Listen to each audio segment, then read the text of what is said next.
Good Thursday afternoon to you. Hope you're having a great day. Thanks for joining us on Sports4CLE. A little later in the show, Chris Fedor, Cavs beat reporter from the Plain Dealer and cleveland.com, will join us. We'll talk some Cavs and how we see this team unfolding as they get ready to start the 2021 season coming up in a couple of weeks. We'll also honor our partners in education, a shining star from the high school area. This one's from Wadsworth High School. But we begin by talking Browns. Browns getting ready to face the Arizona Cardinals, the lone unbeaten team in the NFL. They will host Arizona, 4 o'clock, First Energy Stadium on Sunday. Some news from the practice field out in Berea. Jedrick Wills not able to go today after partaking in some practice yesterday. He was working on the side. Also not practicing Conklin, Kareem Hunt, Nick Chubb, Malcolm Smith, and Treader, J.C. Treader as well. Now Jadeveon Clowney, as well as Myles Garrett, Tack McKinley, David Njoku back working with the team. Joe Woods also said that he expects Newsome, Ward, Williams, the three cornerbacks, to be able to go, as well as Clowney and Garrett. He is hopeful that all five of those key defensive players will be able to go against the Arizona Cardinals. So let's welcome in Hayden Grove from the Plain Dealer, as well as cleveland.com. So Hayden, Browns banged up, but it sounds like the cornerbacks and the defensive ends should be good to go. Huge when you're facing Kyler Murray and this spread offense that has a lot of weapons that like to get out in space. Yeah, they're going to need their best effort from the defense this Sunday. Kyler Murray is just an extremely, extremely dangerous runner and a dangerous thrower. I mean, he does everything really well. John Johnson III described him as a road runner today, just a guy that, can beep and get after it. He's one of the most spectacular quarterbacks in the game. So to have Denzel, to have Greedy, to have Greg Newsome out there, to have, your full assortment of safeties with John Johnson, with Ronnie Harrison, that's big. To have Anthony Walker back, to have JOK. To have Tack McKinley, to have Jadeveon Clowney, to have Myles Garrett. I mean, you really do need a full assortment to really kind of get this thing going. So hopefully the Browns are at full strength when it comes to defense on Sunday. It kind of looks like it could be trending that way, and that's a very good thing for this Browns team. And we mentioned Chubb and Hunt not practicing, likely because it's bumps and bruises more than anything terribly serious. It's a calf with Nick Chubb, a wrist and an arm with Kareem Hunt. You hope it's veteran rest and nothing more. Really won't know until Friday when we get the update from Kevin Stefanski how that's trending. Yeah, and the Browns have two games in pretty much 5 days. They play Sunday, they play Thursday. So you want to get these guys some rest somewhere, and I would assume that that's what they're doing with some of these guys. I believe Nick Chubb and Kareem Hunt, they're going to go. I mean, those guys are as tough as they get. Jedrick Wills is a different story. He tried to practice yesterday, couldn't find his way through. We'll see how that ends up. And Jack Conklin, obviously, that's a big one. So if Chandler Jones does end up out on Sunday, which again very likely could be the case, that could be a big sigh of relief for the Browns, who might have to be using James Hudson, using Blake Hance as their tackles. We'll see how it goes throughout the week, but those two specifically are the ones you're kind of keeping an eye on. Yeah, and you mentioned Chandler Jones on the COVID list. He is fully vaccinated, but yesterday Cliff Kingsbury in his media briefing said he is showing symptoms. So the Cardinals not optimistic. And then about an hour and a half ago, this came out from Dan Graziano. Per sources, there have been 3 positive COVID tests reported with the Cardinals. That means increased testing for players and personnel, that contact tracing, if you will. Team not required to move to intensive protocols, but if they get one more test, they would need to do that. So, again, unfortunate for the Arizona Cardinals, but that is definitely something to monitor. And it sounded like Chandler Jones was trending in the wrong direction if you're a Cardinals fan. So those are all things that they're important, and we will continue to monitor. Yeah, I mean, again, the Browns, nobody wants anybody to be on the COVID list. We're not, everybody wants everybody to stay safe and healthy. But if the Browns don't have to play Chandler Jones and the Browns don't have to play some of their better players, I mean, that's obviously something that would benefit them and would help them to get a win, which they need. So, the Browns have been themselves, obviously, definitely had some issues last year with the COVID list. And this year, luckily, they haven't really had any issues. I knock on wood because, again, I don't want anyone to go on the COVID list. I don't want it from the Cardinals, from the Browns, from anybody. So you hope that this is an issue that, the Cardinals can get over quickly. And the Browns, again, are going to be looking forward to playing a team, hopefully in their minds, without Chandler Jones. Because, again, they're looking at that tackle situation. Chandler Jones, one of the best pass rushers in the league. It makes things a little less difficult if you're the Browns. Yeah. So you alluded to this. John Johnson talked about defending Kyler Murray and the challenges he presents. Here is John Johnson III talking about the quarterback the Browns are going to face Sunday. I mean, he's a road runner. He's just so quick, so fast. I was talking to Case Keenum, and he was like, free rushers at him is kind of like what he wants. He just dances around people. So it's kind of like you got to tempo your rush and try to keep him in the pocket. He's a shorter stature guy, so it make it hard for him to see, especially with our D-line. They're so big. So I think that's like the emphasis of this week, try to keep him in the pocket and not let him get outside. San Francisco was able to do that. How did they do that? I think, like you said, just tempo your rush. You can't just try to blow off the ball and beat the guy in front of you, because that's what he liked. He'll dance around you. He can get out of the pocket any gap, any little small seam you give him. So I think you just got to tempo your rush, keep him in there, and when he tries to escape, then you try to activate and get a sack. If you're deep, you got to stay deep. If you're short, you can go try to make a play on him. But it's one of those weeks you just got to cover your man twice. You got to plaster. The play is never over till the whistle blows, kind of like week 1 and a couple other games that we had. So we just got to stay on top of it. And Hayden, I've said this before, Kyler Murray is, when you talk about an athlete, he was the number 1 pick in the NFL draft. He was a top 10 pick in the Major League Baseball draft. I mean, there aren't too many guys that can say that. So he is a special kind of athlete and a talented quarterback. Yeah, he's talented on all levels. And I think John Johnson's right. A guy like that who has such an innate ability to miss defenders, to run around defenders, to kind of find his way out of the pocket and be able to make guys miss. You got to be sound. You got to be defensively sound. You got to be sound in your scheme. You got to be sound in your zone. You can't go over aggressive. You can't be too aggressive against Kyler Murray, because then that's where you'll get beat.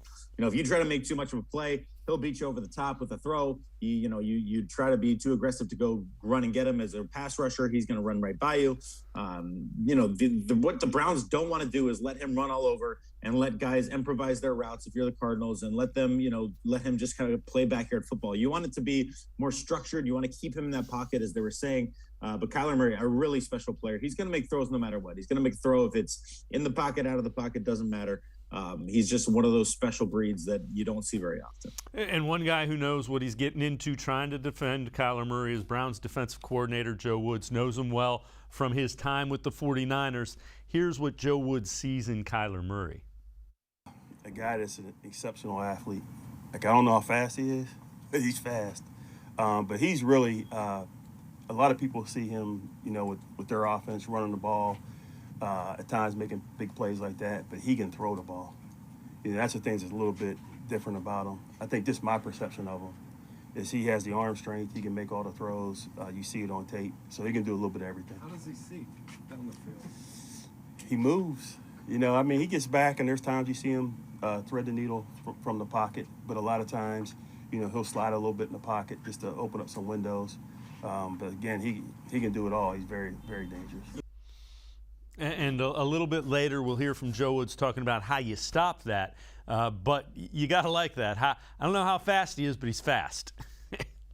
Yeah, exactly. I don't know how fast he is. I don't know how big I don't care how big he is. I don't care. But again, he can do all those little things. And I think we're, continuing to see that height in the NFL. It's still a good attribute if you're a quarterback. Obviously, you want to be able to see over the line. You want to be able to see the defense. But guys like Kyler Murray, Drew Brees, even Baker to an extent are proving that, size isn't necessarily everything. You don't need to be so tall if you have, the right viewing lanes and the ability to kind of navigate the pocket. So Kyler Murray, again, a really, really special athlete in so many different ways. And the Browns certainly have their work cut out for him. All right, so one thing that the Browns trying to unlock is how to get Odell Beckham Jr., going and rolling. Odell talked today just about, the lack of touches in that Chargers game. I mean, I can't sit there and lie like I don't want the ball. Like I tell you, every time I get up here, they don't pay James Harden for defense. You know what I mean? He's a shooter. I feel like I'm a shooter, But as I get down in the red zone and I'm running a corner route and 3 people come with me and he's wide open, I know that, that happens. I know that I bring a lot of attention to defenses on the other end, and other people are going to be open. And you just got to live with that. Ultimately, like I said, the Chargers are not some slouch team. Like, they're a 4-1 team, and the only team they lost to is a 4-1 team.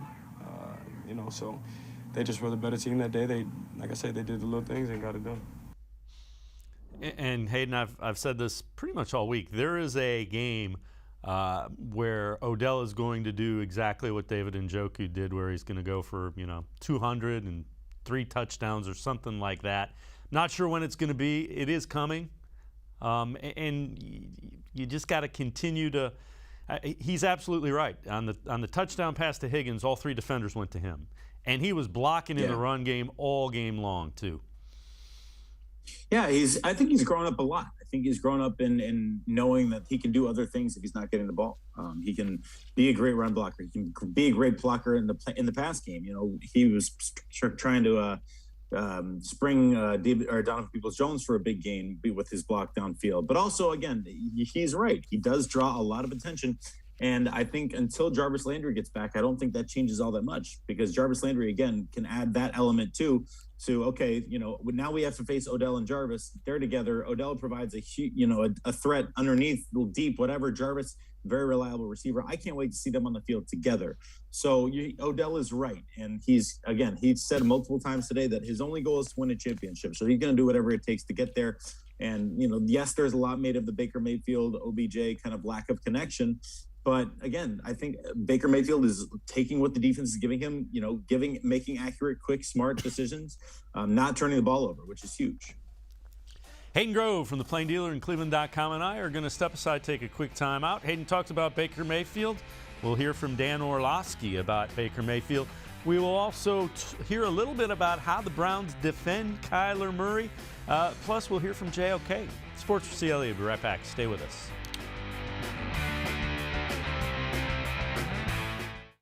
Welcome back. Back to new friends, new classroom, and learning new things. Back to wearing shoes, man, like real shoes. Back to rushing to class. Back to having questions. Lots of questions. Back to vending machine dinners. Back to too much caffeine, too late at night, but feeling like it was a night well spent. Back to pursuing your dreams and taking control of your future. Come back to go forward. Try C, where futures begin.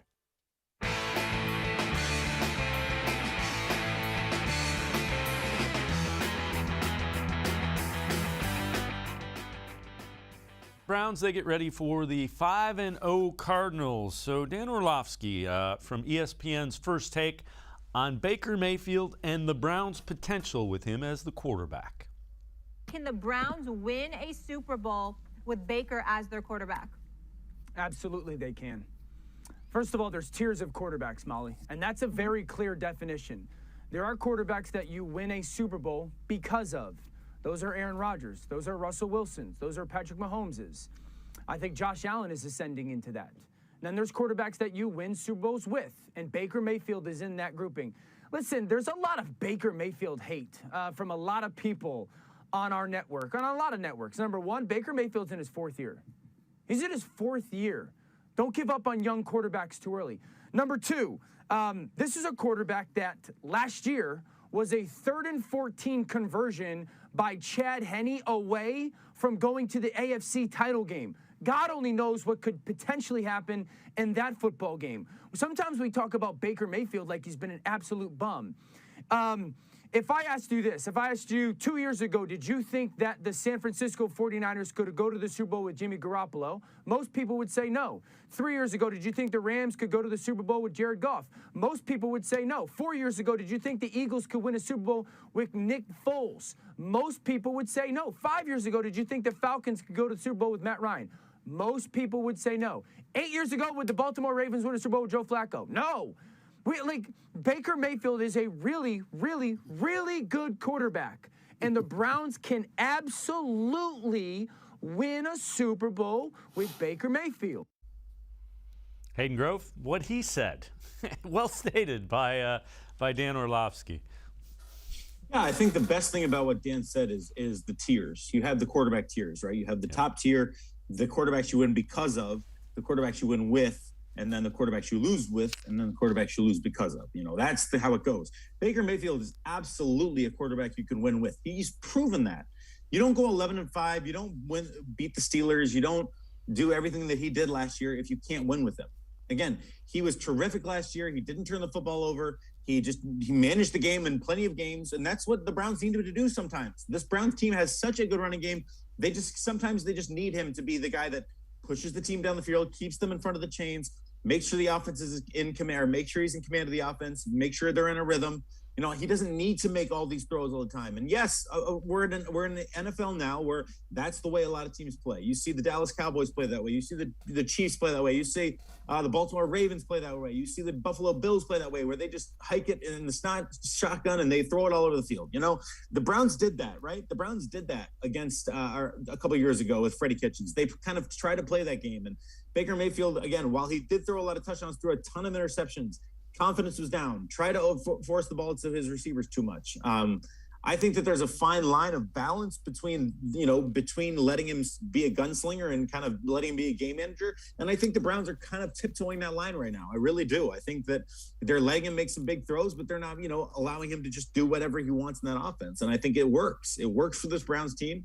The only thing you can knock him for thus far, he did have a bad game against the Vikings, but the only thing that I can knock him for this year is not being able to win that game in the final minute. And that's tough to do. You don't do that every time. You do that maybe once out of every 4 or 5 times. Again, he's a quarterback you win with.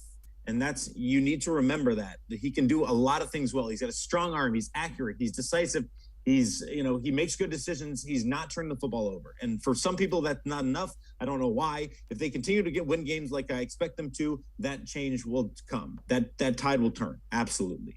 And it's important to remember this is the second year he's been in the same system. So that factors in to that development of a quarterback as well.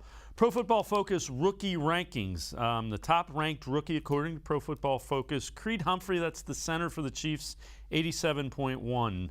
Number 2, Jeremiah Owusu-Koramoah, 85.3. And the 5th-ranked is the Cardinals wide receiver, Rondell Moore, 79.1. Now, Joe Woods talked about defending Kyler Murray and how important JOK is to what the Browns want to do in defending Kyler Murray. Try to keep him in the pocket. And it's a combination of really executing your pass rush games to try to keep him in the pocket. But at the same time, you have to bring pressure. To ask 4 guys to try to bottle him up and keep him in the pocket is a tall task. So I think it has to be a combination of what we do with our front, what we do from a pressure standpoint, and then mixing up our coverages. In our system, we really like athletic linebackers.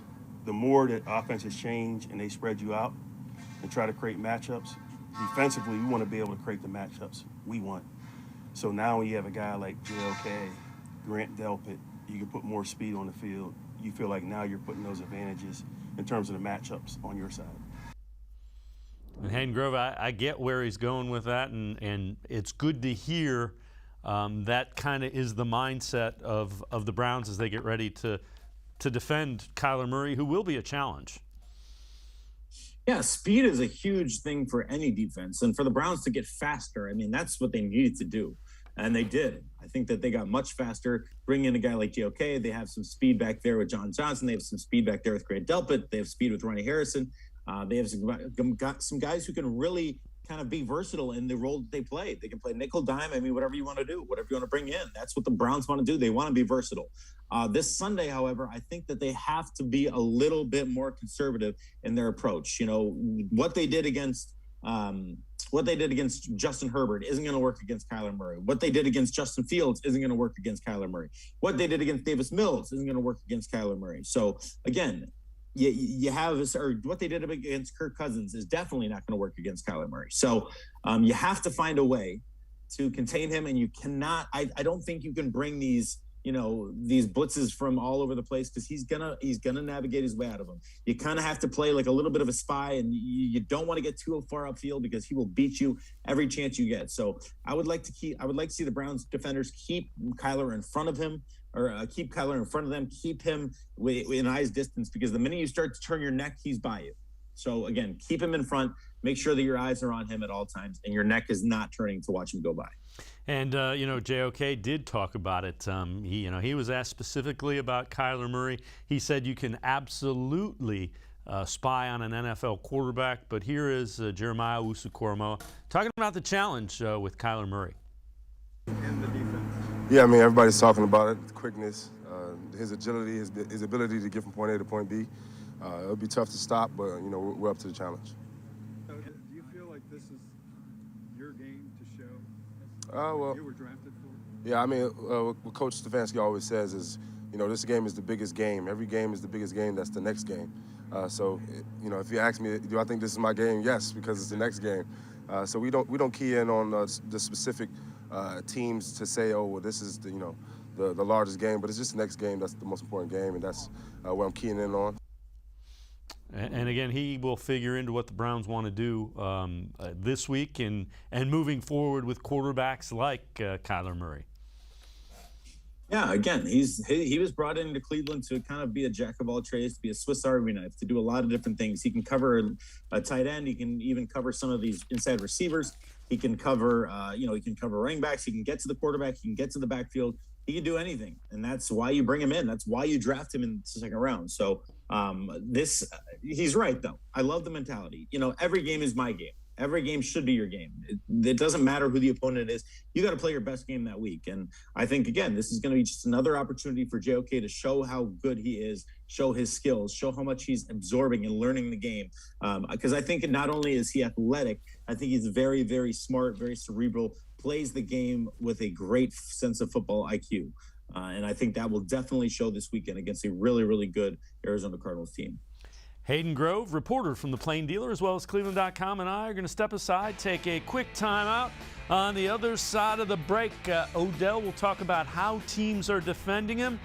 John Johnson on the Browns fixing a couple of those coverage issues that reared their ugly head against the Chargers. Sports4CLE, be right back. Stay with us.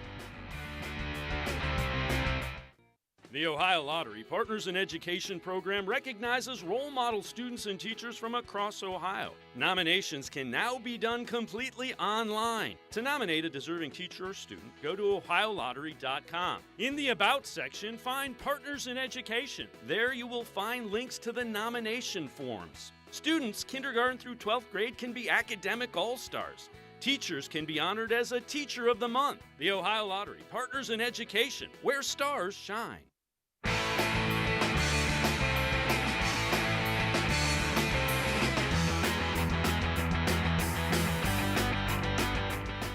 We continue talking Browns Cardinals with Hayden Grove, the reporter from cleveland.com, as well as the Plain Dealer. So on FS1's Speak for Yourself, Emmanuel Acho on Baker Mayfield and the Browns. I love me some Baker, but I love the truth. So there's a tug of war when you love Baker and you love the truth. And I had to look at it like this. I had to bring out some money for this block. Bring out some money for this. No, that's real money. I had to bring out some real money for this block. Let me close my iPad. Let's bring out some real money for this block. That's $100 smoking. Here's what we gonna do. Because Baker has gotten better, and I want the world to know that Baker is holding the Browns back. But here's why. So you're gonna take a 20. Okay. My dog, you're gonna take a 20. Damn, this sandwich. And I'm gonna keep a 20. So we all got $20, right? Mm-hmm. Now, you're gonna get another 20. You've gotten better. You're gonna get another 20. You've gotten better, and I'm gonna get better. A 5, because I'm Baker Mayfield. I got better. But if y'all got better at a greater rate than I got better, then I didn't really get that much better. Let's bring back in Hayden Grove. Not exactly sure I agree with Emmanuel, and I normally do agree with Emmanuel Acho. I think he's usually really well thought out. The thing that people are missing that are criticizing Baker Mayfield is the bottom line is winning and what he's asked to do in this offense and in this scheme. Yeah, I mean, it's an interesting point. I kind of disagree. I mean, who else is getting that much better than Baker Mayfield? I mean, Nick Chubb and Kareem Hunt, yeah, they're already a lot. They're the cream of the crop in the NFL, and I think you could make an argument that, you know, they're the best at their position. But Baker Mayfield is, again, it continues to improve. So why are we criticizing Baker Mayfield whatsoever if he's improving? I mean, that's the whole point of every day, is to, you know, get 1% better. I mean, if he's getting better than he was last year, then, you know, what else is he supposed to do? I mean, he can't change who he is. He can't change what he does. You just got to continue to improve. So I think you're right about that. And I think you're right about the fact that, again, you got to find, it's about wins and losses. And if he continues to win, and again, I know that they're 3-2 and that's not perfect, but they're very close to being 5-0 and very close to being 4-1. And I wouldn't put all of that on Baker. I wouldn't put all of, you know, the 2 losses on Baker Mayfield. So I agree with you that he's asked to do a certain thing. I think he does it very, very well. And, you know, when he's asked to do more, he will do more. But right now, there's no real need to let him kind of, you know, be that gunslinger that he, you know, kind of grew up being. And I think you got to, again, use your strength. I guarantee you Baker Mayfield loves watching Nick Chubb and Kareem Hunt. Makes his job easier, makes everyone's life easier when those guys are going hard. So I guarantee you he loves to watch it. I guarantee you everybody on that Browns sideline loves to watch it.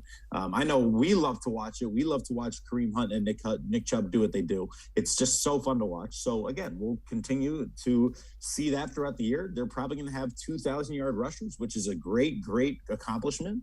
And Baker Mayfield's going to, again, continue to be the quarterback that he is. Make smart throws, make accurate throws, make good decisions, not turn the ball over. And every now and then you'll let him rip. Yeah. And the thing is, the other thing that I would say is quarterbacks kind of evolve into being guys that take over and develop into guys that you rely on. Tom Brady wasn't that the first couple of years he started in New England. And I know Baker's in his 4th year. He's in his 2nd year in this system, and it really in his 2nd year with somebody that understands what his strengths are. So, again, be patient, and they got a lot of time to figure that out. Odell Beckham Jr. talked quite a bit about how teams are defending him and exactly what he's seeing on the field from defenses. Too high shell, you know. Same thing it's been for the last 6-7 years now, since my first rookie year. And then going into my 2nd year, I just started seeing double safety over the top. Whether teams say that that's the case or not, it is. You know, it's too high shell, and that kind of eliminates some of the deeper routes. And again, that's fine. If they want to take that away, what that means is you're going to let Nick Chubb and Kareem Hunt have one less guy that's in that box. And, you know, we've already talked at length about how they make people miss, and it's not usually the first guy. That means there's one less guy to bring down one of the 2 best running backs, a handful of the best running backs in the league. I think the thing with this Browns offense that people have to look at, right, is that everyone has to be selfless. Every single player on that offense has to be selfless. Baker Mayfield has to be selfless. Nick Chubb has to be selfless. Kareem Hunt has to be selfless. OBJ has to be selfless. David Njoku has to be selfless. Austin Hooper has to be selfless. Jarvis Landry. I mean, they have so many weapons, and you want to get all those guys the ball. So again, Odell Beckham Jr. is a part of the offense for sure, but he's got to be selfless in this offense. And I think, like he said, there are days where it's not going to be about me. We have a lot of great players around me. I'm okay with that. There are going to be days where it is about me, and I'll be ready for that. And again, every single player on this Browns offense has to have a sense of selflessness, because they all have some sort of depth. There's a really good player right next to most of them. There's a really good player right next to Nick Chubb. It's Kareem Hunt. There's a really good player right next to Austin Hooper. It's David Njoku. There's a really good player next to OBJ. It's Jarvis. It's Donovan Peoples-Jones. It's, they have really good players around them. And Baker Mayfield, again, has a lot of all of them. Baker Mayfield's surrounded by all of them, and he's got to get all of them the ball. So a sense of selflessness on this offense is a big, big, big deal. And I think that's what we talk about when we're talking about these guys being bought in. You've got to be bought in at this point. You have to be bought in to what they want to accomplish. All right, John Johnson was the guy that was wearing the green dot as the communicator with the calls from the sidelines. Some coverages that they were just blown. John Johnson kind of talked about that and what the Browns are doing to fix them. Right. Yeah, I was upset. I was hot. Definitely frustrated. But it's one of those things as a DB, you just got to think next play. You got to move on real fast. Like I said, we went to the sideline, fixed it right away. Guys knew exactly what happened and exactly how we messed it up. So it was an easy fix to move on from. But, anything that results in points is definitely makes you upset. But we moved on from it, and I think it'll never happen, honestly. And Hayden, that was a good thing to hear from John Johnson. They knew exactly what it was. It wasn't some deep-rooted communication issue. It was, this is what it was, and then they can move on from it. Yeah, it looked like what it looked like on the one play to Mike Williams. That Ronnie Harrison just, or it was either Ronnie Harrison or Grant Delpit kind of, didn't do their job. They came up and jumped a route that allowed Mike Williams to be wide open. And John Johnson, that's an easy fix. I mean, it's not a good play. It's something you have to correct, but it's an easy fix. Hey, do your job. If your job is to stay in this quarter, your job is to stay here in the back and make sure he doesn't go past over your head, then you got to do your job. So he's right that it's better than, oh my goodness, he doesn't he doesn't know what his assignment is and he's just running all over, or there was a wrong play call or something like that. The play call was there. You got to do your assignment or else. Again, that's about it. Hayden Grove, the reporter for cleveland.com, as well as the Plain Dealer, and I are going to step aside, take one more time out. On the other side of the break, we will dive deeper into the Browns-Cardinals matchup, biggest storyline, and as well as how do you stop the Cardinals' up-tempo offense. Sports4CLE will be right back. Stay with us. When it comes to selling you a mattress, most retailers are handing you a line. A long line of extra steps that drive up costs and create confusion. At the Original Mattress Factory, we simplify the mattress shopping experience by building mattresses and box springs in our own local factories and selling them direct to you. It's short, sweet, and simply makes sense. So experience more than just the mattress store. Experience an original, the Original Mattress Factory.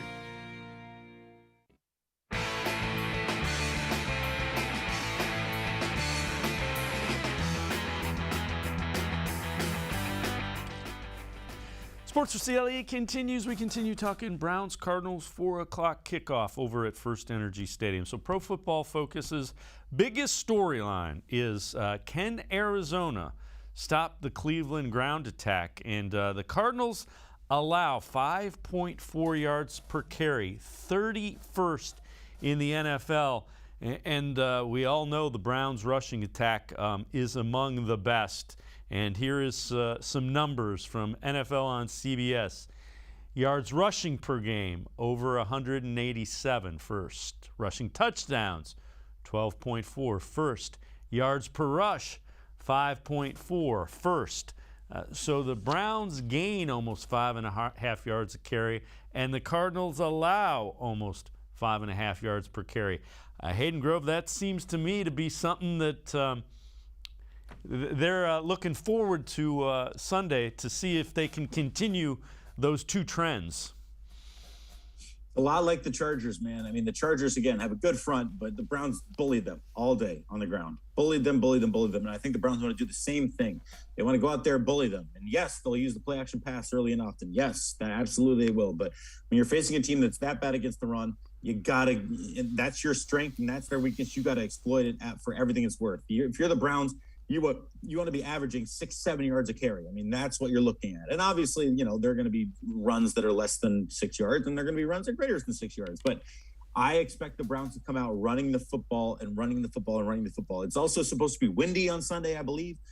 Even more opportunity for the Browns to just pound the rock, pound it with behind that great offensive line with those two amazing rushers, Nick Chubb, Kareem Hunt. Use your strength. And again, instill your will on the Arizona Cardinals. So news out of Arizona is Hopkins, again, did not practice. Second day in a row listed as a non-participant for an illness.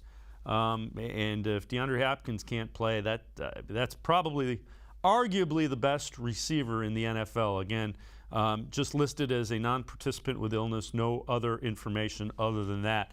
John Johnson talked about the challenge the Cardinals offense presents because they play a wide open style with four really good wide receivers. And here's how the Browns, with John Johnson, what they have to do to defend that. Right. I think it's just getting the call in, getting lined up, and that's something that we've been practicing. You know, guys just being near their spot on the field. You know, I can't be up on the line of scrimmage all the time. If my job is to be deep, I got to kind of call the play from maybe about 8 yards. I got to be fairly deep, close to where I'm going to end up playing. And I just think we just got to communicate, get the call across the board to the corner that's furthest away from the sideline, guys that's close to the sideline, maybe look and get the call. So it's just another thing to get ready for.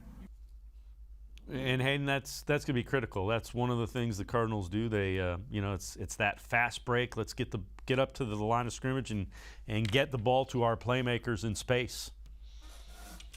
Yeah, again, it's a really, really tough scheme to go against because it's just backyard football, a lot of it. It feels like backyard football, the way they play.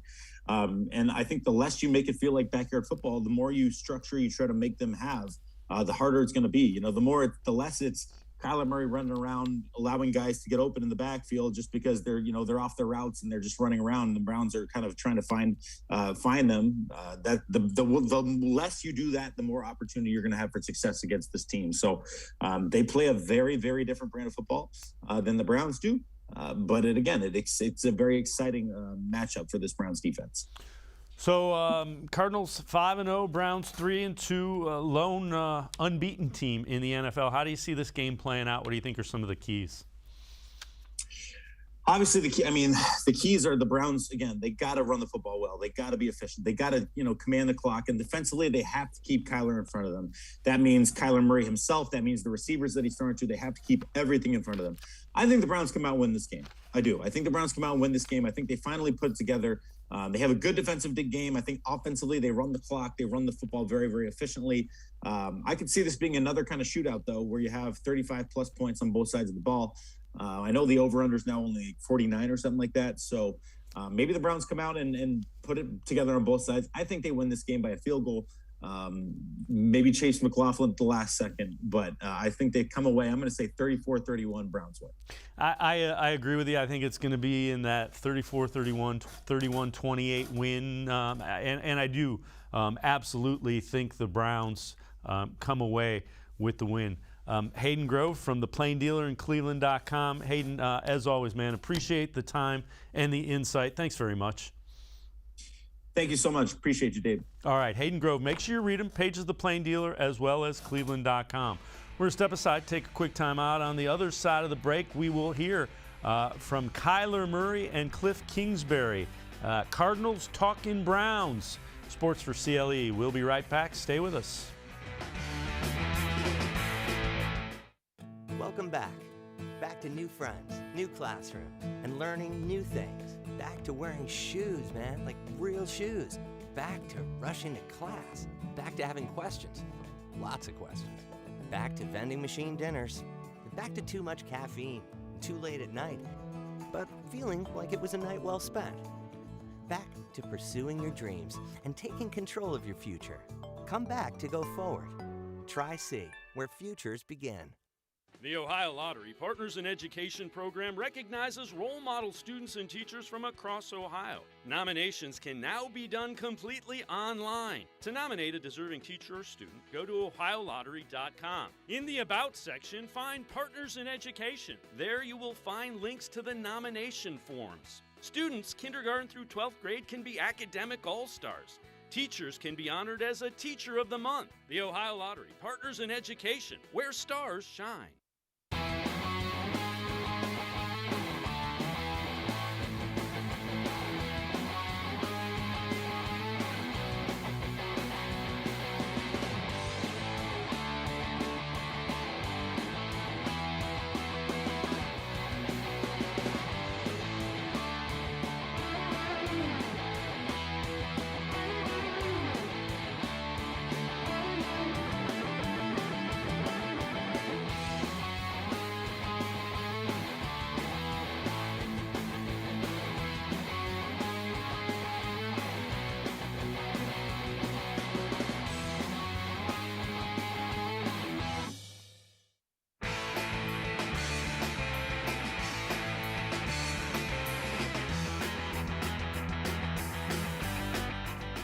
We continue talking Browns and Cardinals. They will kick it off 4 o'clock Sunday over at First Energy Stadium.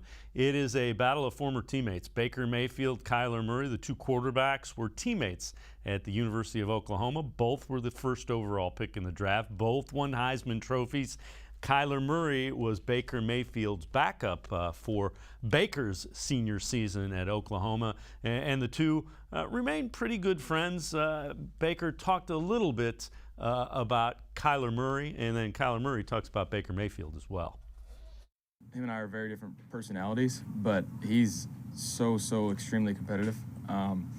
He might show it a different way, but he's extremely competitive, and I think that's, you know, another reason why he's at where he's at. You know, obviously he was the guy, but I mean, I give him shit all the time. Like it was fun, it was competitive, but at the same time, I mean, we had the best quarterback room in the country. We knew it, and it was the confidence and swagger about the room that was just it was unmatched. And you know, whenever we put up 40 in the first half, I come in, do my thing. It was we were confident in everybody that was touch the field. So that was just kind of the standard and expectation there. But no, it was always fun. It was fun. What could he do that you couldn't? A lot. Nah. Baker's a great player. I mean, he's I literally,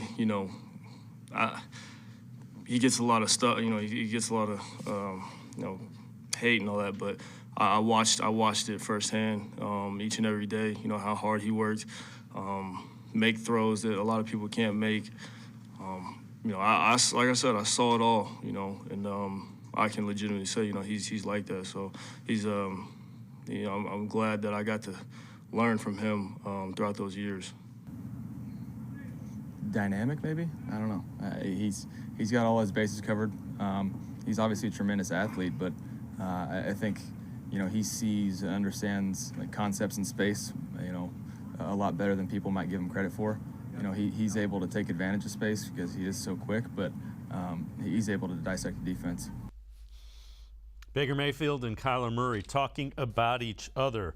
Well, Kyler Murray and Cliff Kingsbury, the head coach of the Cardinals, talked about what they see and what they're concerned with this Browns defense. Yeah, speed and athleticism. They've done a great job building that roster with great athletes, and they fly around. They're physical, great front, linebackers that can really run, and then a super athletic secondary. So it'll be definitely one of the most talented rosters we've seen this season, and they're playing at a high level. One of the most talented teams that we're going to face individually. They got a lot of guys, their names and stuff like that. So really athletic defense. Probably got, Miles. I grew up playing against him. He's a specimen. They got a lot of guys surrounding him. So we're definitely going to have to, execute at a high level in order to move the ball, score touchdowns. So I'm looking forward to the challenge, though. The other thing that the Cardinals realize is going to be a challenge is the Browns' running game. So Corey Peters, one of the defensive linemen, and Cliff Kingsbury know it's going to be a game where the Browns want to run the football. I mean, it's the best rushing attack in the NFL with two of the best running backs. They're both as good as we'll face all year, and both do things at a high level, whether it's the pass game, run game, screen game. They're tremendous players, and so we know we got our hands full, and it all starts there. Coach Stefanski does a great job building, and off of that with the play-action game, the boots, the nakeds. So it's a dynamic offense. When you turn on the tape, you're just kind of like, how are we going to stop this? And you got to pick your poison. This is a little bit of a different challenge. Obviously, they have a really good offensive line and two good backs, and a coaching staff that believes in establishing the run game. So it's one of our main focuses this week, and so it's going to be a big challenge for us. I think for me, just from a defensive line perspective, the first thing we always talk about is the run defense, just because obviously if a team is unable to run the ball, making them one-dimensional helps us a lot. We have a really good pass rush groups too, so trying to get teams in third and long situations where our pass rushers can really just pin their ears back and turn it loose, as opposed to 3rd and 2 situations where it's still kind of a run-pass situation. So, we obviously talk a lot about the rush defense, and we've struggled some this year, so we've talked about it probably even more than we normally do. And obviously this week, it's at the top of the list of most important things we need to do. Well, another guy who is a little familiar with the Browns is Antonio Hamilton. Hamilton played for the Chiefs during the playoffs last year, but he realizes this Browns has some explosion to the offense as well. Extremely talented. I had the chance to play with Odell when I was in New York with the Giants, so we all know what he's capable of doing. And Baker Mayfield, he's a good young quarterback, and they just have talent all across the board. So we know that we have our work cut out because they have an outstanding running game. I played them in the I think it's divisional round in the playoffs last year with Kansas City, and we knew then going in that we had to stop the run, and so we kind of have that same mindset here that we have to stop the run first, and that's going to be our number one objective. Again, Cardinals and the Browns, 4 o'clock kickoff over at First Energy Stadium on Sunday. Well, each week in our show, the Ohio Lottery Partners in Education program recognizes role model students all over the state of Ohio. This week, we head to Wadsworth to meet Casey Mobley, a sophomore at Wadsworth High School.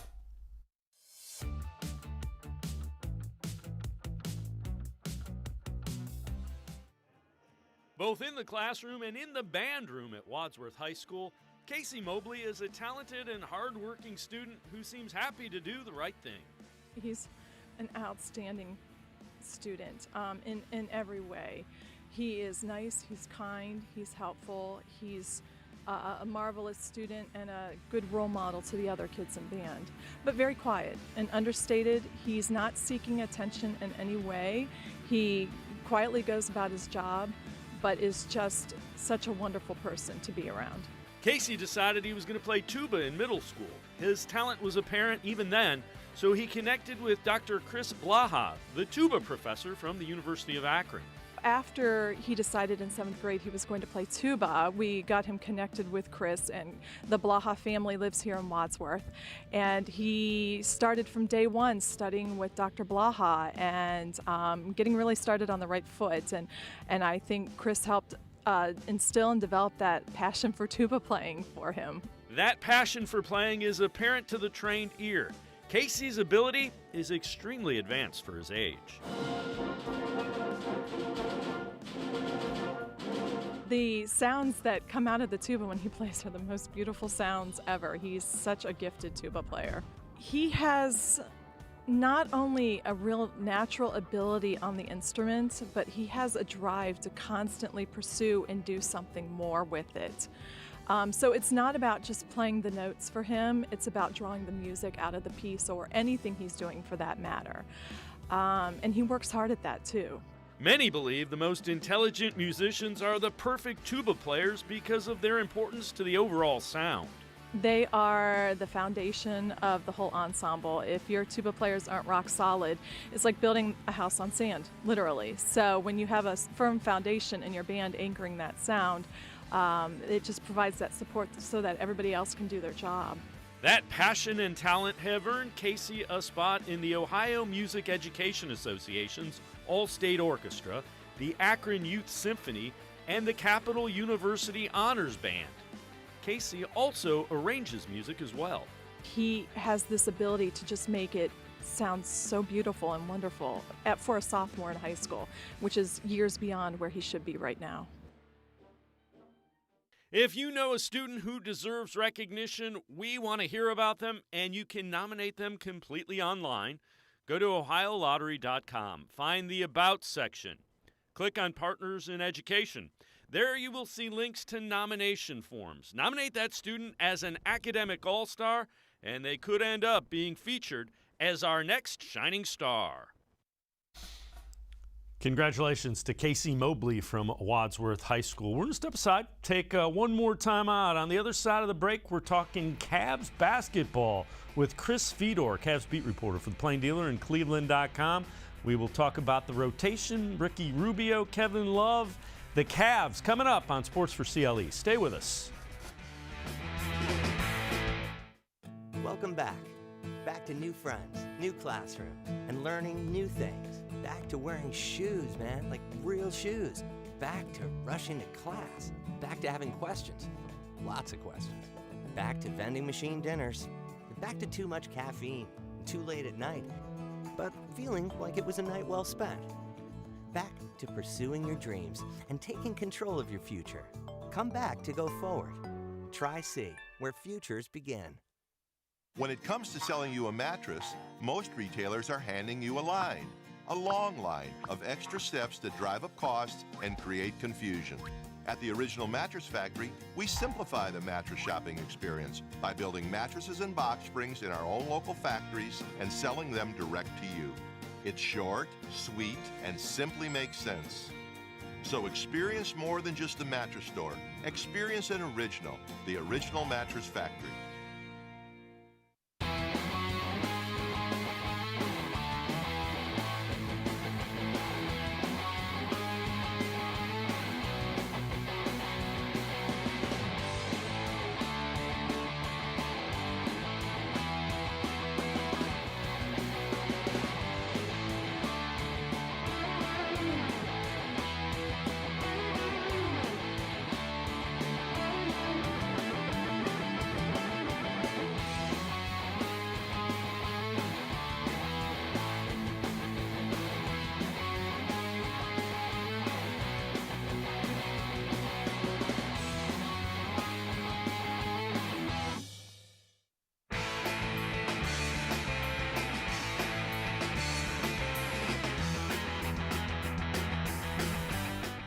Sports for CLE continues. Won't be long before the Cavs tip off the regular season. Let's welcome in Chris Fedor, Cavs beat reporter for the Plain Dealer and cleveland.com.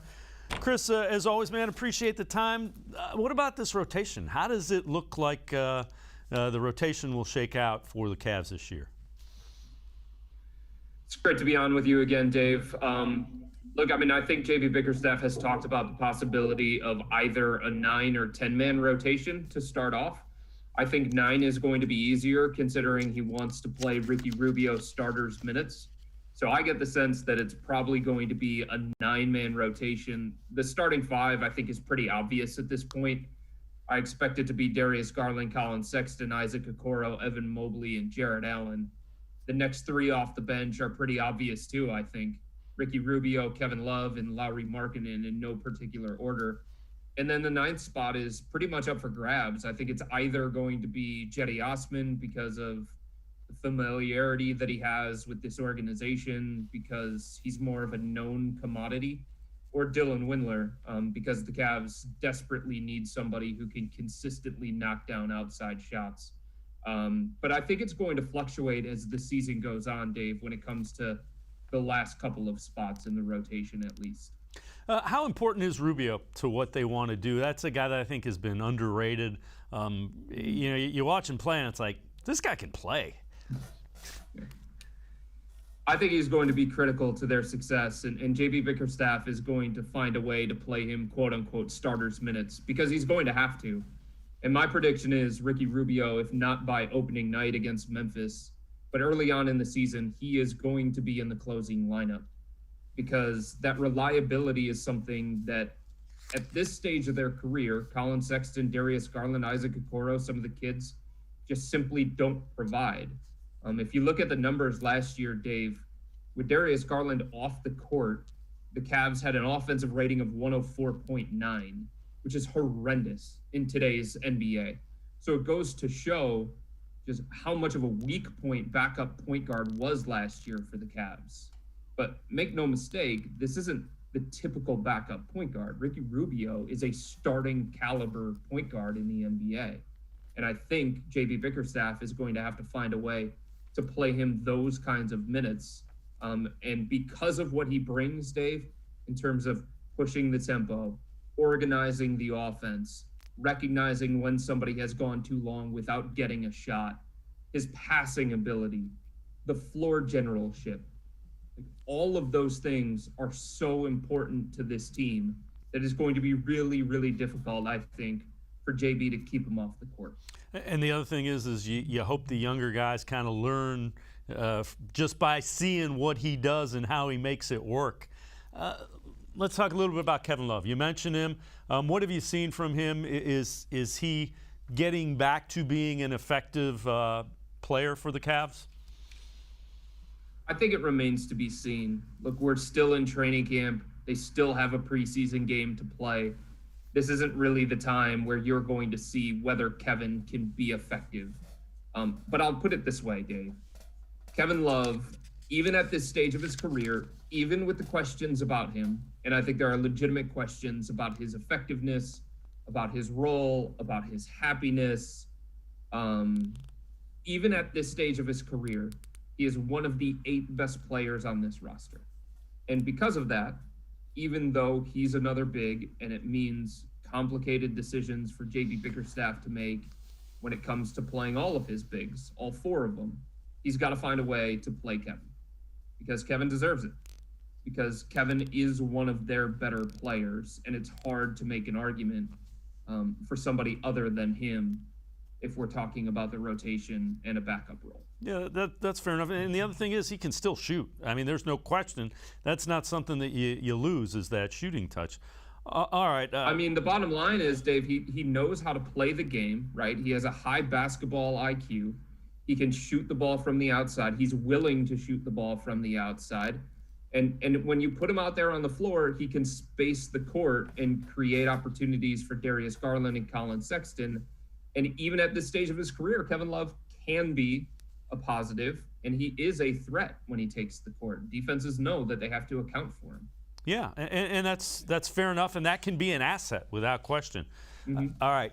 I got to ask you about Ben Simmons before we go. You keep seeing the names, and the Cavs are one of them that's kind of shoehorned in there with some other ones. Is that legitimate? Is it? I just don't see it. It sure seems like the Sixers want more than they're going to get for Ben Simmons. Yeah, I think that's what the complication is right now, Dave. The Cavs are interested at the right price. And I think that's what it comes down to with other teams around the NBA too, at the right price. My sources tell me that Philadelphia's asking price is quote unquote ridiculous at this point in time for somebody like Ben Simmons. And they're acting as if they have leverage, and the other teams around the NBA are saying, no, you don't have the leverage. Not in this situation, not given everything that's going on, not given your championship aspirations. So look, if Philadelphia would take Colin Sexton plus Kevin Love plus a first-round pick with limited protections, this deal would have been done already. But Philadelphia wants multiple young players that the Cavs have and multiple first-round picks with limited or no protections, I'm told. And I just don't think the Cavs feel like they're in position to do that. Because the truth is, Dave, any team that trades for Ben Simmons is going to have to make ensuing roster moves because he's not a fit for everybody. And if you put him on this team, the way it's currently constructed, he would be a horrible fit. There's not enough spacing around him. There's not enough shooting around him. So then it would be, okay, we're acquiring Ben Simmons, but now we have to trade this player, or now we have to go out and try and sign this kind of player that's going to bring out the best in Ben, and it's going to make us the best team. So it's not just a one-move situation for any team around the NBA. If you're going to trade for Ben Simmons and give up what Philly wants, then you're making the commitment that you are going to build your franchise around Ben Simmons. And you have to ask yourself, with all the other moves that you're going to have to make after that, is he the kind of guy that's worth it? I don't think he is. Yeah, and that's a fair assessment. I think his potential is intoxicating because I think in the right situation, and I don't think Philadelphia is the right situation. And quite frankly, I can't believe that they're going to try to force this guy back on the court. If you have championship aspirations, the last thing in the world you want is somebody who is not all in to win a championship. And there's no way somebody that's held out like that is going to be all in. Well, that's the other complication when it comes to the Cavs situation. You mentioned it right there. Philly is chasing a championship. Philly wants to win. So if every team around the NBA, and it doesn't work this way in negotiations, but if every team in the NBA that had an offer or interest in Ben Simmons put their best offer on the table, the Cavs is not going to be the one that wins because they don't have enough win-now pieces to help Philly. The only win-now pieces on this roster that would interest Philly, to some degree, Kevin Love, Ricky Rubio, and maybe Colin Sexton. The Cavs would have to build a draft pick-centric or a young player-centric package And that's going to be topped, or it could be topped, by another interested suitor. Yeah, without question. Chris Fedor, as always, man, appreciate the time and the insight. I'm sure we will be bothering you quite a bit as Cavs season gets rolling. Chris Fedor, make sure you read him in the pages of the Plain Dealer and cleveland.com. Thanks, Chris. You got it, Dave. Anytime, man. All right. Cavs beat reporter for the Plain Dealer and cleveland.com, Chris Fedor. That'll do it for this edition of Sports for CLE. We will see you again tomorrow at 4 o'clock. Scheduled guests, Jeff Risdon from brownswire.com and Kevin Kugler from Fox Sports. Kevin will have the call of the Browns and Cardinals game on Fox 8 Sunday at 4. He will join us tomorrow on Sports for CLE. That's tomorrow at 4. We will see you then. Have a great night, everybody. See you tomorrow on Sports for CLE.